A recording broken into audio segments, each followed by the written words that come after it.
Hello, once again. Thank you for joining. I am going to discuss today the importance of your declaration of executorship. Now, along with the other things that I've spoken to you guys about, the right to travel, the difference between being a sovereign versus being a citizen, and the importance of having your administrative process followed through with all your documentation. This is one of probably the most important pieces of documentation that you're going to want to put together. And it's called the Declaration of Executorship. And you can search all over the place. You'll be able to find information on what goes into this and how to file it according to your state.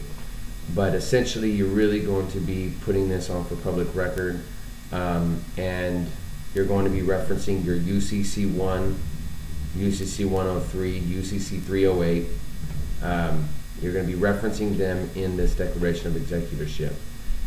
This essentially is what's going to help you really break free from, as I discussed with you before, your legal fiction or your agent in commerce. Some people are using this whole straw man terminology, but I would not suggest using that term. But legal fiction and agent in commerce is what you want to go with. However, moving forward, essentially you're referencing you're securing your rights by using the public laws and the statutes that you're going to list within them to essentially claim those rights. A declaration of executorship has an expiration date, so you'll probably want to put something on there, that this expire. You'll put the date on there. 2030. This is 2015, so you're going to give yourself, a good 15 years of being able to have this declaration of executorship. Now you're going to file this as evidence according to the rules of the courts of the state that you are residing in, of where your domicile is. You're also going to add into it any acknowledgments or any other affidavits, either by reference or explicitly drawn out within the executorship. I prefer to draw them out in that exact executorship. This way there's no confusion on where to reference the other information. Okay, so to give you a little idea how you want to start it out, essentially what you're going to do is the first paragraph on there is going to essentially say what this documentation is and who you are in relation to this document. You're definitely going to, of course, want to have it notarized, apostille notarized, before you send this information into your Secretary of State to submit it on public record. But you're going to put the date of which you executed this declaration of executorship. So if it was today, for example, today is June 1st, 2015. So if you're going to put that on there, that's what you would list on there. Your declaration of executorship is pretty much your public notice and your right to control yourself, your physical body, your agent in commerce, your legal fiction, and then also any other accounts or personal properties or private properties, anything of that nature. This gives you full control over all of it. And this also, when you put this together with your pure trust, is going to prevent anything from entering into a status of probate. It's not going to, what it's going to do essentially is it's going to keep it within your possession, within your control, within your rights, and also give you the ability, if you want, to relinquish those controls and rights over to whoever you choose, not to a state that comes in and assumes that these things have been abandoned and then therefore they are salvaging them. What you're doing is you're claiming your rights on them. If you don't, then it's considered abandoned and salvageable, and then the state or the federal government has all legal and lawful right to come in using the statutes that I'm trying to explain to you that you have the right as well to use in order to take these things from you, claim that they've been abandoned, and then do whatever they want or put any kind of ordinances, guidelines, statutes, or public policies into effect to control it how they feel necessary. All right, so I'm going to go ahead and start reading off some basics on this declaration of executorship. Like I said, do your own due diligence. I've said it before and I will say it again. Dig out thine own salvation with fear and trembling of the Lord. This is a personal responsibility that you have to take. So feel free to pause at any time. Reference what I'm saying, the terms that I'm using. Get yourself a Black's Law dictionary, Bovier's dictionary, and reference all of this. Most of this is pretty much all of it is going to be in terms of legalese. It sounds, of course, just like English, but legalese has commercial and judicial implications. So here we go. So the first lines that you're going to put in there, you wanted to say something similar to governor grantor's assertion of rights. All right, your declaration of executorship. It's a legal notice and a warning. All right, as this is on and for the public record established by a court of record. So you're essentially through that you're saying, okay, what is this document and what is the jurisdiction of the legal ramifications of this document? Where can you find the importance of this document and how it holds up in a court of law? All right, your first line on there is going to essentially say who you are, what day this is that you're executing it, and that you are known by verification, a credible, living, self-aware man or woman who duly attests and acknowledges or affirms on his affirmation and acknowledgement and deposes and declares. Boom. First line. Now we're going to go into it. Okay.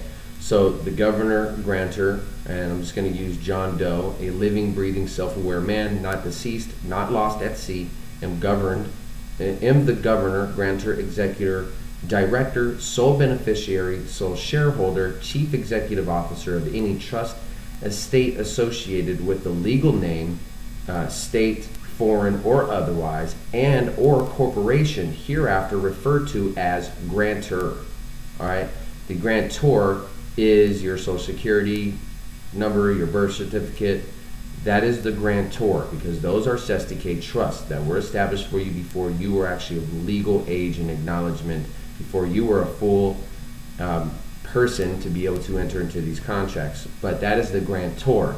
All right, you are the grantee, you are the executor over this trust. Okay, so you are effectively completely separate, the two of you. However, you are controlling the one. You, the live flesh and blood, is controlling the other, which is the legal fiction.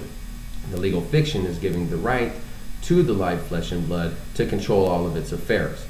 And as we know, that does give a certain level of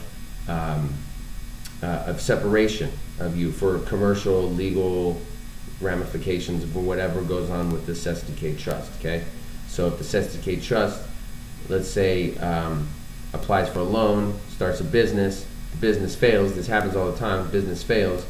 The state can come in to collect whatever. The bank, if you got a loan, comes in and collect whatever. But they can't get anything from you personally because you are just in control of it. You're you're the governor. The grantor is the one that's ultimately responsible. But you have to stipulate all of these. What are the liabilities? What are the assets? And this is the importance of filing the UCC form. UCC form is going to be included with your declaration of executorship. So like I said, pause at any time. I know I'm moving kind of fast. I'm going to move fast on this one here in particular compared to the other ones. I'm just pretty much going to read off, how you would want to put the wording in there. It's up to you to figure out what portions of this works for you and which ones are not so much for you. Okay, so moving forward, legal person, estate, foreign or otherwise, and corporation of the legal person known by, referred to, or rendered as John Doe, John X Doe, or any variation thereof, in all caps, of course, The presumption of law is that the governor, grantor, executor, director, sole beneficiary, sole shareholder, chief executive officer, or any trust, estate, legal name, state, foreign, or otherwise, and or corporation associated in any manner or form with the legal person known by, reference to, or rendered as John Doe, John X Doe, or any variation thereof. This declaration reclaims what is rightful and due to the grantor, as well as overcomes or extinguishes any presumptions of the grantor that any presumptions of the grantor has been, is, or was absent, having absentee status, abandonment of any kind and or nature, or has been, is, or was deceased. Okay, that's going to be your first paragraph. Second paragraph, I, John Doe, the governor, grantor. Now this, the part I, John Doe, you wouldn't want to use all caps in this one. You would want to use your name, what name you go by as a live, living, flesh, blood person. You know, I have a birth certificate name, which is this, and then I have my name, my apostille name, the name that I'm known by, the name that people, live, living, flesh and blood people call me a live, living, flesh and blood, you know, human individual. I have one name that is the estate that I am the governor and executor of. I have that name that is used, and I receive correspondence, but that is not me. That is essentially, that would be like my business, right? Okay, so essentially that is my business. My business is its own entity, is a person under the 14th Amendment. That business is a person and has all rights of a person. Okay, I, the live flesh and blood human, am in control of that estate. I am the grantee. I am the governor. I am the executor. That is the grantor. Okay, so I, John Doe, the live flesh and blood human, the grantor, the governor, executor, director, sole beneficiary, sole shareholder, chief executive officer of any associated trust, estate, legal name, foreign or otherwise, and or corporation, do hereby forthwith establish this court of record, documenting, assuming, acknowledging this warranty, grant, deed, or deeds as a lawful right, and under acceptance, the governor, grantor, executor, director, sole beneficiary, sole shareholder, chief executive officer of any trust, estate, legal name, state, foreign, or otherwise, and or corporation associated in any manner of form with the legal persons known by, referenced, or rendered as John Doe, in all caps, or any variation thereof, and acknowledge the aforementioned, the aforegoing, and the attached. Okay, so those are your first two opening paragraphs. Okay, this kind of outlines the names and reference and how they're referenced, and you know, you're verifying, you're essentially, you're establishing this is the grantor, this is the grantee, this is the governor of this estate, this is the estate. Okay, that's what you're doing. So third paragraph is, you know, it's a little bit more lengthy, but what you're doing essentially is you're explaining what is the purpose of all of this. Okay, so further, there is no law that allows human, self-aware or not, to exercise authority over another human, self-aware or not. And as I, the grantor, make the ultimate presumption, I, the grantor, avow that I, the grantor, am self-aware, and that I am the executor, director, sole beneficiary, sole shareholder, chief executive officer of any trust, estate, legal name, state, foreign or otherwise, and or corporation associated in any manner or form with the legal persons known by, reference to, or rendered as John Doe, in all caps, or any variation thereof. That I, the grantor, will never submit to any jurisdiction at any time or in any situation, that my human rights are never to be trampled, and for each instance, as well as offense against my secure rights, a penalty and fee assessment of $20,000, $20 million, whatever, will be due at the time of such offense or offenses.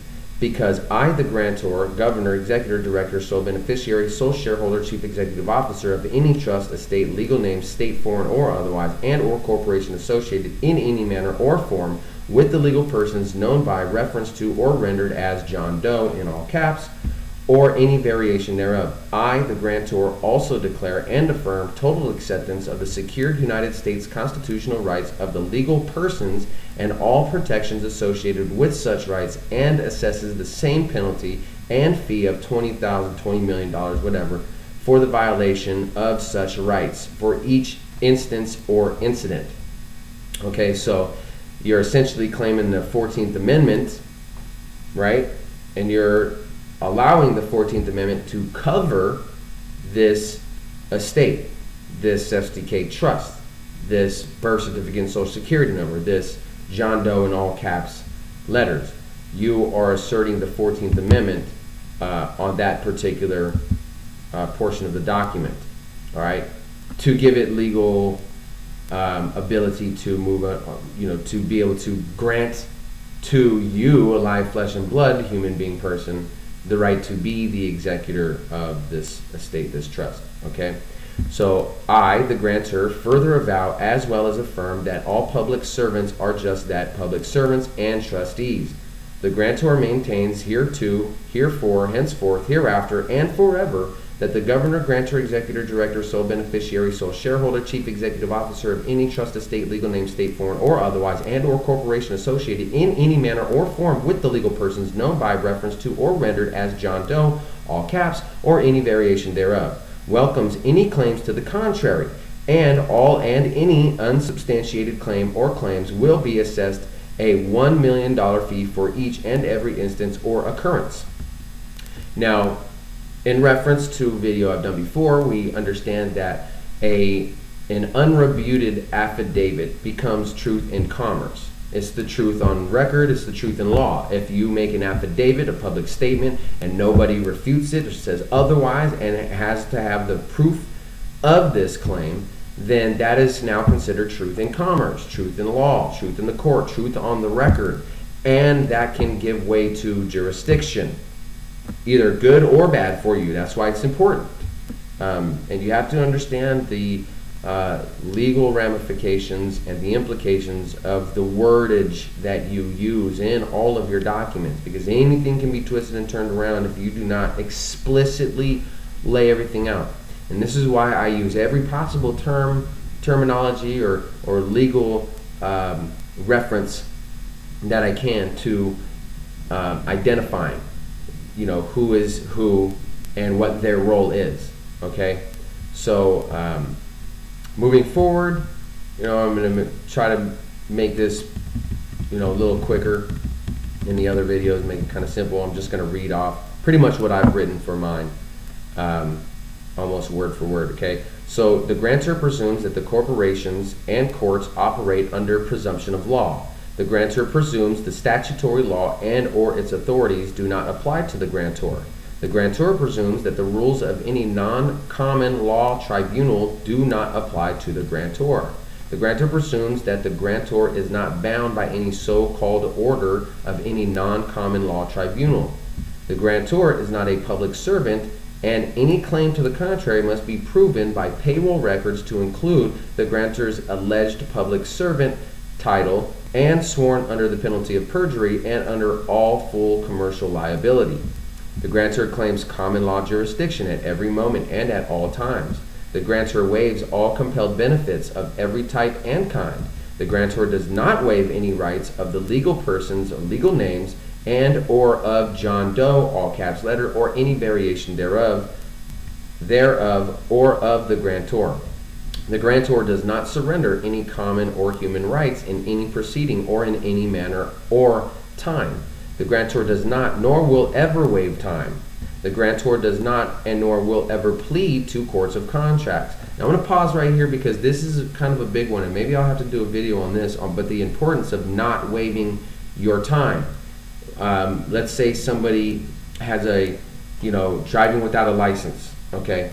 And this is, your second, third, whatever, of driving without a license, or for whatever reason, let's just say this is your first offense of driving without a license, and they take you to court, they hold you overnight, you want to get out of there. Let's say it's a Friday, you're not going to see the courts until Monday, Tuesday, but what they say is, okay, well, you can waive your right to a speedy trial, essentially, and we'll release you on your own recognizance. Now, this is a tricky one because most people would say, yeah, get me out of this jailhouse, so I can get back home, and I'll come and I'll deal with this in 3, 4, 6 months or whatever they say. We're going to put it off to this long. Don't do that. You do not do that. Even if you have to sit in there for a week, 2 days, 3 days, whatever, you sit in there. You don't waive your right. You don't allow your public pretender to convince you that waiving your right to a speedy trial is the best thing for you, because it's absolutely not. What this does is essentially it waives your rights. It says it right there. Waive your right to a speedy trial. It says it. It's plain and simple. It's so obvious. What you want to do is you have the right that you can demand to be brought in front of a magistrate, and that this matter be dealt with immediately. You have this right, or within a certain amount of time. Check on your state, governing statutes, but generally 24 to 48 hours. You can demand that, which means that you have to see a judge in the next day, next 2 days. Period. Right? And if they don't have all the evidence that they, say that they have to make this claim for whatever, to, essentially kidnap you, right? False imprison you, all of these things, make these claims and accusations against you. It's important. Don't waive your time, okay? And don't ever plea to the courts of contracts. If they say, look, if you plead to this lesser charge, then we'll dismiss this. Well, that doesn't make sense. First of all, this first charge, you need to prove subject matter jurisdiction, personal jurisdiction, venue jurisdiction. You need to prove these jurisdictions before we even move forward with even reading off the charges. Period. Plain and simple. All right, if you can't do that, then it doesn't matter. I'm not going to plead to something lesser if you can't prove that I was even rightfully guilty of this thing that was greater. So this is how they get you. This is how they trick you. They get you to waive your right to a speedy trial, right? And then they also get you to plead to lesser charges because you're thinking, okay, well, this is working on my benefit. Don't do that. Come on. Let's think, people. Let's use your brains here. So I'm going to move forward. That's a whole nother topic. I'm going to move forward, though, on this particular topic, which is the declaration of executorship, okay? Now, the grantor presumes that the grantor is not bound by any so-called order, ruling, decision of any non-common law tribunal body, fiduciary, trustee, or servants. The grantor presumes that any and all public employees, state employees, federal employees, and or servants, officers of any corporation, court, can only maintain the role of a public servant or public trustee or fiduciary.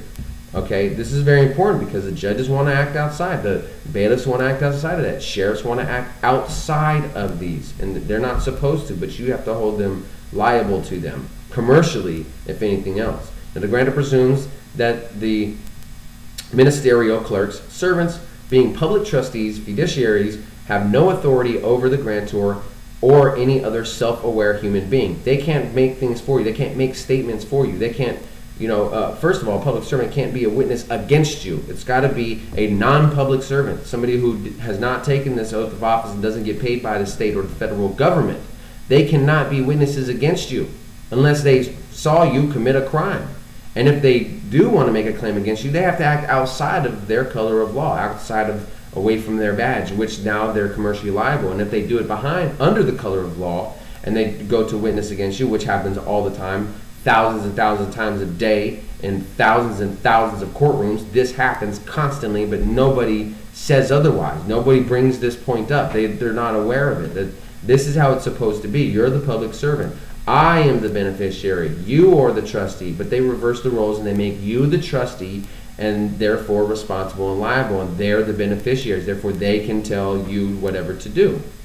So you make this declaration of executorship and you make sure that they know to stay in their lane. Respect your authority. I'll respect your authority if you respect your authority. Your authority is only here. You have liberties to act in this manner under these circumstances. I am a free man. I have the freedom to act however I want as long as it's not committing a crime. We already know in previous discussion on another video, crimes are not statutes. Crimes are not public policies.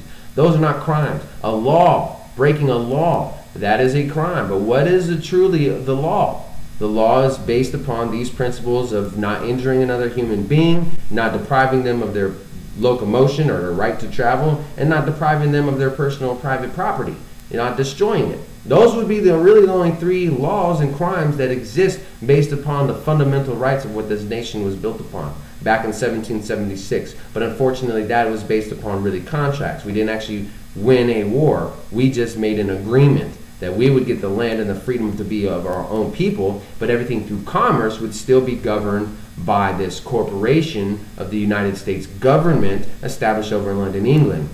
And that's why the importance of doing these documents, and especially this Declaration of Executorship, is vital to being able to identify yourself in relation to this government. Okay, so I'm going to move forward now. Again, essentially this is what I've put in mind. I would suggest you do something very similar. So the grantor presumes that all statutes, acts of Congress, codes of the United States, codes are in violation of the grantor of the common and human rights and are not applicable to the governor, grantor, executor, director, sole beneficiary, sole shareholder, chief executive officer of any trust, estate, legal name, state, foreign, or otherwise, and or corporation associated in any manner or form with the legal persons known as or rendered to as the John Doe, all caps, once again, or any variation thereof, and welcomes any claims to the contrary. And if any unsubstantiated claims are false, there will be an assessment of $40,000 for each instant and for every occurrence under the grantor's fee schedule. Now, you can put anything that you want in there. I put $40,000. To me, it seems reasonable because this is what it could cost me in time, doing the paperwork, and paying for private counsel to assist me with whatever we're doing here. So I'm asserting that this is to recover my costs, to recuperate my costs, my losses of wages for having to deal with these unsubstantiated and false claims. Now, courts are courts of presumption and they're courts of accounting. So they only care about whoever makes the presumption first and where is the paper trail, where's the money going to, all right? So the grantor does not waive any rights and reserves all secured rights, common and human rights, and forever asserts that the grantor rights waivers then may be and that of a legal person, John Doe, all caps, or any variation thereof. The grantor does not surrender any common or human rights in any proceedings, discussions, in any venue, or under any circumstances, at any time, or in any manner. Now, once you have this laid out in there, and it's a public record, it's a public document, anytime that you ever have to go and deal with the court, or you're in correspondence with dealing with the courts with a legal matter, you send them this document. That's on public record. That made this presumption a long time ago, that nobody said otherwise to. So therefore, this holds up, and this is stands as the contract and the truth in commerce. So I'm going to end this one right there. Because I think you got your foundation, you got a good footing now on how to put together your declaration of executorship, and maybe I'll do another video that's more detailed and specifically lays out some further information on it. But at this time, I think this is all you guys need pretty much to get started on putting your declaration of executorship together. The most important thing I want you to understand is how important this document is, what this document is for, and how you identify yourself in relation to the government and in relation to your agent in commerce, so that way you can put this together. Don't let anybody fool you or deceive you into believing that, you can't be, the beneficiary and the trustee of your own personal and private estate. Well, I am not this estate. I am not I'm not this agent in commerce. I'm not this legal fiction. Right? This is its own private entity. According to the 14th Amendment, my birth certificate and my social security number are private entities on their own, responsible for themselves. Now, they can grant me, a live, living, flesh and blood person, the full control over them. Absolutely. There is no law that says that. In fact, all of the laws say that is 100% acceptable, legal, lawful, in all manners, in all rights, in all respects, as long as you do your paperwork, your administrative process, as long as you follow all the words, the terms, and the guidelines, you lay it out, and you're making the presumption first. You're not allowing somebody else to come in and make these presumptions for you. You're also verifying that you are not abandoning this estate. Is not abandoned. It can't be salvaged. It's not lost at sea. Okay, so there's a lot of things in this particular document that is going to be important for you to properly identify yourself in relation to the government. So I'm going to leave you with that one. I'm going to be doing another video here in a moment on the difference between legalese and English, because I've been saying for a while I was going to do this video for you guys and kind of explain this to you, but I think it's time to do that, because we're moving into some heavy documentation here. It's very important that you understand the difference between legalese and English. So watch this video again and again and again, pause it, reference the terms that I use. That's how you start out your declaration of executorship. What you put in after that, that's up to you. You know, you can find many places on how to fill these out. There's, you know, probably 100 different executorship templates that you can go and choose from. Some you can buy, some you can download free PDFs. So most of this information you can access. You don't have to have any money at all. You can get this information and you can file this, most of this, you know, for, you know, 20 bucks, 25 bucks. If you got 25, 30 bucks, you can have this stuff filed on public record, no problem. So it's not going to take you a lot, and you don't have to spend. This is something that normally somebody would probably pay $5,000, $10,000 to an attorney to prepare for them. You can do this yourself, and I highly suggest everything you do for yourself. And I'm in it one more time. Dig out thine own salvation with fear and trembling of the Lord, and watch out for the next videos.